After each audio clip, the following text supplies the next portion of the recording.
আসসালামু আলাইকুম ওয়া রাহমাতুল্লাহি ওয়া বারাকাতুহু। ইন্নাল হামদালিল্লাহ ওয়াসসালাতু ওয়াসসালামু আলা রাসূলিল্লাহ ওয়া আলা আলিহি ওয়া আসহাবিহি ওয়া মান ওয়ালা, আম্মা বা'দ। সম্মানিত ছাত্র ভাইরা, আমি এখন লেভেল 4 এর তাওহীদের ক্লাস আরম্ভ করছি। বিষয় ওয়াসিলা। ওয়াসিলা সম্পর্কে ইতিপূর্বে কিছু আলোচনা হয়েছে, বাকি আরও কিছু আলোচনা আপনাদের সামনে তুলে ধরবো ইনশাআল্লাহ। তো আজকের ওয়াসিলার প্রকারসমূহের মধ্যে চতুর্থ প্রকার ওয়াসিলা হচ্ছে দোয়া কবুল হওয়ার জন্য আহ্বানকারী তার বিপদ মুহূর্ত অবস্থা বা পরিস্থিতিকে ওয়াসিলা করে দোয়া করা। তার মানে কোনো ব্যক্তি তার বিপদপূর্ণ অবস্থাকে বা পরিস্থিতিকে ওয়াসিলা করে যদি দোয়া করে, তাহলে সেটাকে ওয়াসিলা হিসাবে সে নিতে পারে এবং দোয়া করতে পারে, তার দোয়া কবুল হবে। এটা বৈধ ওয়াসিলা। অর্থাৎ আহ্বানকারী আল্লাহর কাছে তার নিজের কোনো অসুবিধার কথা উল্লেখ না করে শুধু নিজের বিপদপূর্ণ পরিস্থিতির কথা উল্লেখ করে ওয়াসিলা করবে। যেমন এভাবে বলা যে, হে আল্লাহ, আমি তোমার কাছে এক ফকির। হে আল্লাহ, নিশ্চয় আমি তোমার সামনে একজন বন্দী। এভাবে ওয়াসিলা করা জায়েজ। এর প্রমাণ মুসা আলাইহিস সালামের ঘটনা, যা আল্লাহ রাব্বুল আলামিন কোরআনে বর্ণনা করেছেন। সেটা হচ্ছে এই যে, ফাসাকা লাহুমা সুম্মা তাওয়াল্লা ইলা যিল্লি ফাকালা রব্বি ইন্নী লিমা আনজালতা ইলাইয়া মিন খাইরিন ফাকির। অর্থাৎ মুসা আলাইহিস সালাতু ওয়াস সালাম যখন তিনি মিশর থেকে যখন পালিয়ে যাচ্ছিলেন, পথিমধ্যে কিছু রাখাল তাদের ছাগলকে পানি পান করাচ্ছিল। সেখানে দুইটি মেয়ে ছিল। তো তারা তাদের ছাগলকে নিয়ে বসেছিল। তো তাদেরকে জিজ্ঞাসা করলো যে, তোমরা পানি পান করাচ্ছ না কেন? তখন তারা বলেছিল যে, সব রাখালরা যখন পানি পান করাবে তখন তারপরে আমরা পানি পান করাবো। তো তিনি এগিয়ে গিয়ে তার ছাগল, ওই মেয়ে দুটির ছাগলকে পানি পান করালেন। করানোর পরে তিনি ছায়ায় গিয়ে আশ্রয় নিলেন। আশ্রয় নেওয়ার পরে তিনি একথা বলেছিলেন যে, মুসা যখন তাদের দুজনের জানোয়ারের পানি পান করালেন, অতঃপর ছায়ার নিচে আশ্রয় গ্রহণ করলেন এবং দোয়া করলেন, হে আমার প্রতিপালক, তুমি আমার প্রতি যে অনুগ্রহ করবে, আমি তার ফকির ও কাঙ্গাল। সূরা কাসাস 24 নম্বর আয়াত।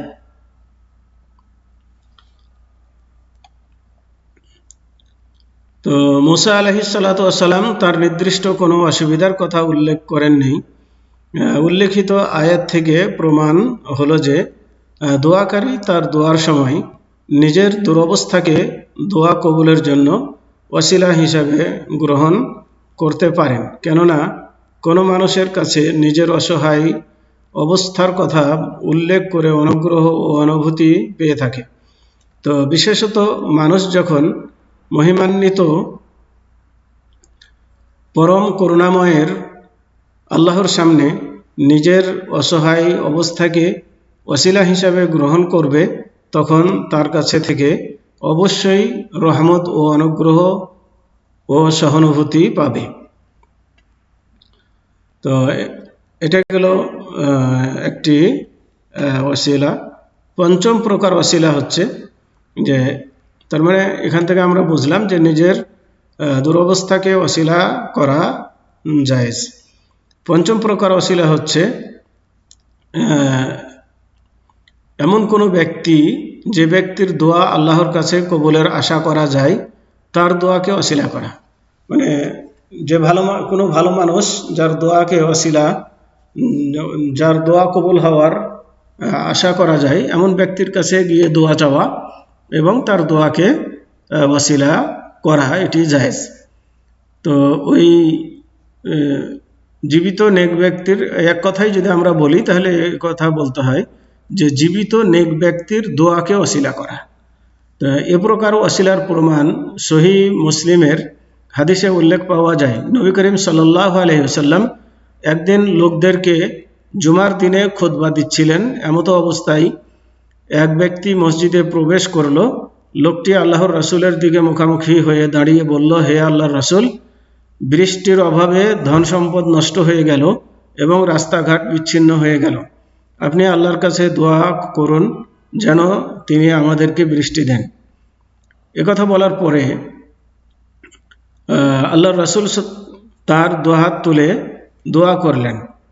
আল্লাহ রাসূল বললেন যে, হে আল্লাহ আমাদেরকে বৃষ্টি দাও, হে আল্লাহ আমাদেরকে বৃষ্টি দাও, হে আল্লাহ আমাদেরকে বৃষ্টি দাও, 3 বার বললেন। তো একথা বলার পরে সাহাবী আনাস বিন মালিক রাদিয়াল্লাহু তাআলা আনহু বলেন যে, আল্লাহর শপথ করে বলছি, আল্লাহ রাসূল সাল্লাল্লাহু আলাইহি ওয়াসাল্লাম এই দোয়া করার পূর্বে আকাশে কোনো মেঘ ছিল না। এমনকি সালা পর্বত, মানে মদিনার একটা পাহাড়ের নাম সালা, এই সালা পর্বত থেকে মসজিদ পর্যন্ত যত ঘরবাড়ি আছে এর মাঝে কোনো মেঘের চিহ্ন ছিল না। আল্লাহ রাসূল সাল্লাল্লাহু আলাইহি সাল্লাম যখন দোয়া করলেন, দোয়া করার পরে দেখা গেল যে সালা পর্বতের পিছন দিক থেকে ছাদের ন্যায় মেঘ উঠে এলো এবং আকাশকে আচ্ছন্ন করে ফেলল এবং খুব বর্ষিত হলো, মানে মুষলধারে বৃষ্টি হতে লাগলো। আল্লাহর রাসূল সাল্লাল্লাহু আলাইহি সাল্লাম মিম্বার থেকে নামার পূর্বেই তার দাড়ির উপরে বৃষ্টির ফোঁটা গড়িয়ে পড়া শুরু করলো। তার মানে আল্লাহ রাসূলের দোয়া কবুল হলো। তো আল্লাহ রাসূলের ওই ব্যক্তি আল্লাহ রাসূলের কাছে দোয়া চেয়েছিলেন এবং তারা সাহাবায়ে কেরাম সবাই আমিন আমিন বলেছিলেন। তো তার আল্লাহ রাসূলের দোয়াকে ওসিলা করে তারা বৃষ্টি চেয়েছিলেন, আল্লাহ তাবারক ওয়া তাআলা বৃষ্টি দিয়েছিলেন। তাহলে এখান থেকে বোঝা গেল যে জীবিত নেক ব্যক্তির দোয়াকে ওসিলা করা যায়। ষষ্ঠ প্রকার ওসিলা, নিজের ভালো আমলকে ওসিলা করে আল্লাহর কাছে দোয়া করা। মানুষ তার সামনে ভালো আমলকে নিজ উদ্দেশ্য পূরণে ওসিলা করে দোয়া করতে পারবে। তার মানে কোনো ব্যক্তি তার জীবনে যে সকল ভালো কাজ করেছে, এই ভালো কাজগুলোকে আল্লাহর সামনে তুলে ধরে ওসিলা করে, মাধ্যম করে যে সে যদি দোয়া করে তাহলে দোয়া কবুল হবে। তার মানে যেমন আপনি সালাত, সিয়াম, ইমান, তারপরে আরও অন্যান্য কাজ, পিতামাতার খেদমত, যে সকল কাজ আপনার নিকটে ভালো হিসাবে আপনি করেছেন, এই কাজগুলোকে ওসিলা হিসাবে ব্যবহার করা যেতে পারে। তার মানে এগুলো ওসিলা। যেমন এ প্রকার ওসিলার উদাহরণ একটি লম্বা হাদিস, যেখানে আল্লাহ রাসূল সাল্লাল্লাহু আলাইহি ওয়াসাল্লাম বনী ইসরাইল কওমের 3 জন লোকের ঘটনা বর্ণনা করেছেন। সেটি হলো এই যে বনী ইসরাইল কওমের 3 জন লোক বের হয়েছিল সফরে। পথিমধ্যে তারা ঝড়ের কবলে পড়ে তারা এক পাহাড়ের এক গর্তে গিয়ে আশ্রয় নিয়েছিল। এই নেওয়ার পরে সেখানে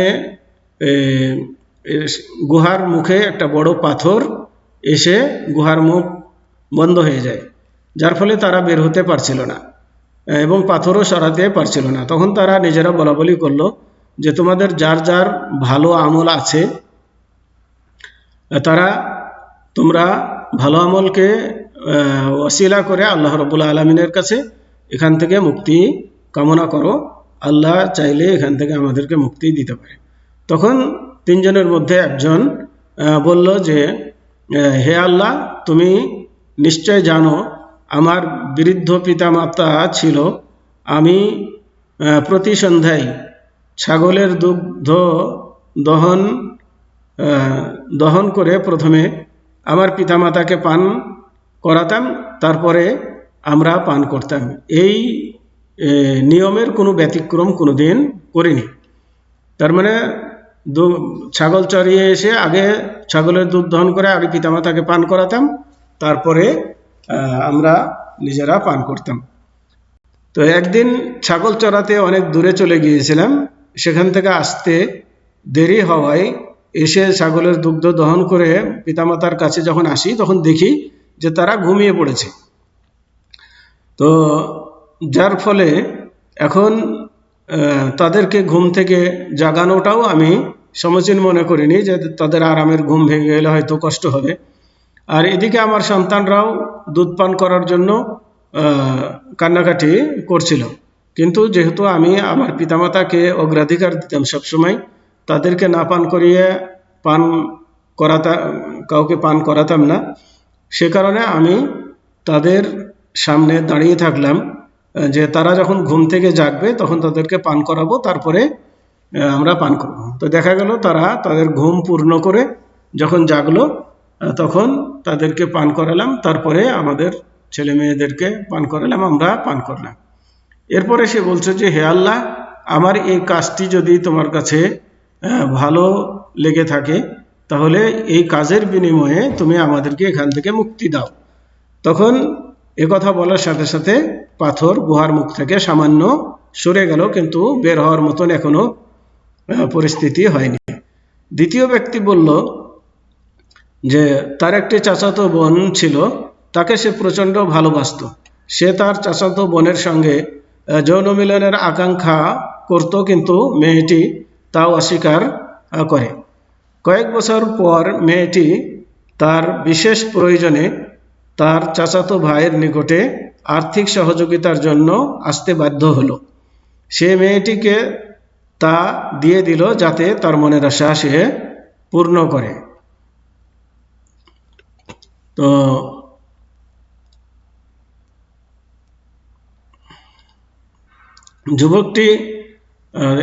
অতঃপর যুবকটি যখন স্বামী স্ত্রীর মিলনের জন্য যে পদ্ধতিতে বসে সেভাবে বসলো, মেয়েটি ওই যুবকটিকে উদ্দেশ্য করে বলে উঠল, হে যুবক, তুমি আল্লাহকে ভয় করো, আমার সতীত্ব তুমি নষ্ট করো না। কথা বলার সাথে সাথে তার অন্তরে, এই যুবকটির অন্তরে আল্লাহর ভয় সৃষ্টি হলো, তাকে ছেড়ে দিল, তার সাথে আর ব্যভিচারে লিপ্ত হয়নি। এবং যে টাকাগুলো তাকে ধার হিসাবে দিয়েছিল, যে দিরহামগুলো তাকে ধার হিসাবে দিয়েছিল, সেগুলো মাফ করে দিল।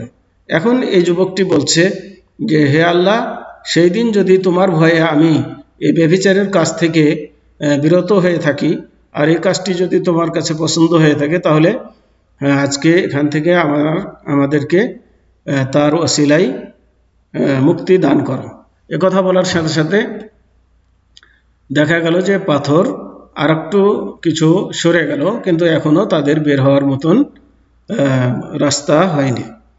তৃতীয় ব্যক্তি বলল যে সে কিছু সংখ্যক লোককে কোনো কাজের জন্য শ্রমিক হিসাবে নিয়েছিল, কাজ শেষে তাদের প্রত্যেককে মজুরি দিয়েছিল, কিন্তু একজন শ্রমিক তার মজুরি না নিয়েই চলে যায়। তো চলে গেলে তার এই মজুরির পয়সাটা সে সংরক্ষণ করে রাখে এবং সেই পয়সা দিয়ে সে ছাগল ক্রয় করে, পশু ক্রয় করে, এবং এর পশুপাল বাড়তে বাড়তে ছাগল, গরু, উট এগুলো তার অনেক হয়ে গিয়েছিল।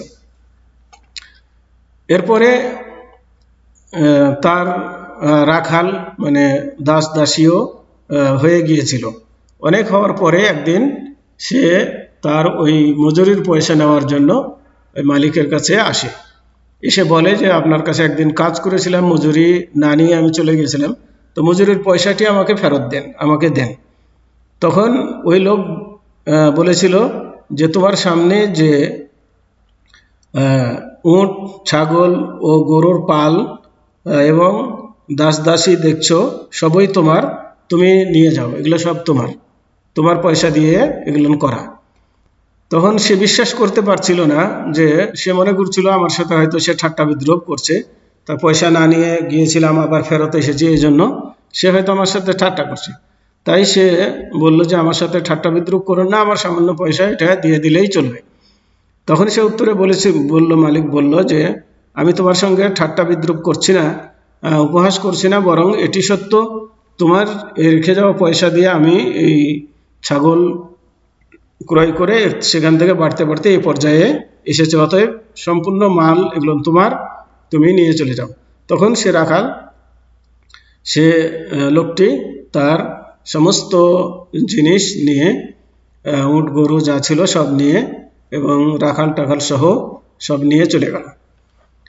এরপরে এই লোকটি মালিকটি এখন বলছে যে হে আল্লাহ, আমি যদি তার পয়সার কোনো খেয়ানত করে না থাকি এবং তার জন্যই যদি আমি এগুলো করে থাকি এবং তার প্রাপ্য যদি আমি তাকে সঠিকভাবে ফেরত দিয়ে থাকি, আর এই কাজটি যদি তোমার নিকটে ভালো লেগে থাকে, তাহলে এর বিনিময়ে আজকে আমাদেরকে এখান থেকে মুক্তি দান করো।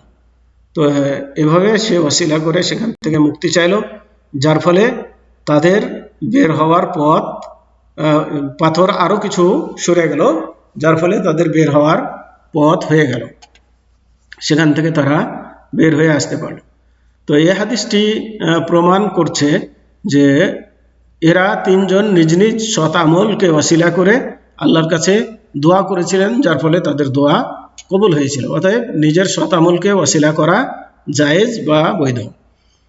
তো বৈধ ওসিলা যেগুলো আমি আপনাদের সামনে তুলে ধরলাম। আরও কিছু ওসিলা আছে যেগুলো অবৈধ, যা মানুষ করে থাকে, সেগুলো পরবর্তী দার্সে উল্লেখ করব ইনশাআল্লাহ। আজকে এ পর্যন্তই। ওয়াসাল্লাল্লাহু আলা নবিয়িনা মুহাম্মদ ওয়া আলা আলিহি ওয়া আসহাবিহি ওয়া বারিক ওয়া সাল্লাম। আসসালামু আলাইকুম ওয়া রাহমাতুল্লাহি ওয়া বারাকাতুহু।